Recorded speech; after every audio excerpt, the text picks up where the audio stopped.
La mine d'or de Gogo, je vous l'ai annoncé en titre, veut ouvrir entre 2016 et 2017. Selon les études, les potentialités de la mine sont d'environ 150 tonnes de métal jaune. Kiaka Gold, qui porte le projet, a déjà mené plusieurs études sur les impacts du projet, aussi bien sur l'environnement que sur la vie des populations. La maison mère, qui est B2Gold, a invité les autorités de la région à visiter le futur site de la mine d'or de Gogo. Ismaël Diloma Sidima. Avant d'ouvrir officiellement ses portes avec le permis d'exploitation, Kiaka Gold, une filiale de B2Gold, a reçu des invités de marque.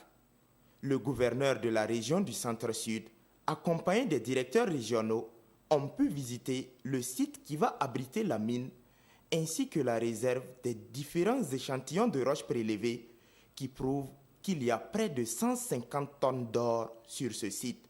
Il fallait absolument que nous demandions au gouverneur de bien vouloir venir regarder ce que nous faisons, de comprendre ce que nous faisons pour mieux nous supporter, pour mieux apporter l'information à travers éventuellement la région.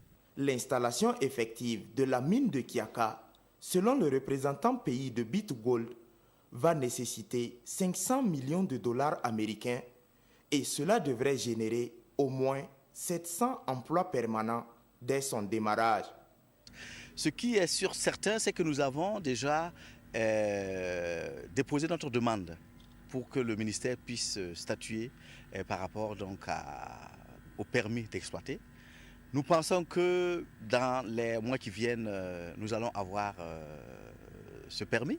Kiaka Gold, qui dit se soucier de la nature, a déjà finalisé l'étude de l'impact environnemental.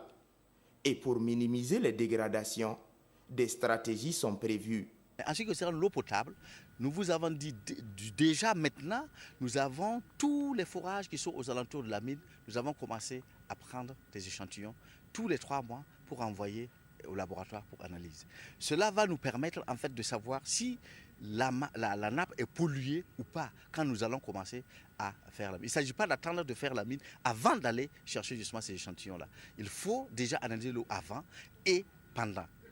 L'installation de la mine de Kiaka, qui devrait être effective entre 2016 et 2017, ne devrait pas nécessiter de déplacement de population.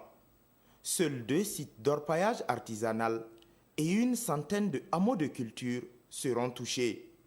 Et Kiaka Gold dit avoir déjà envisagé les différents dédommagements.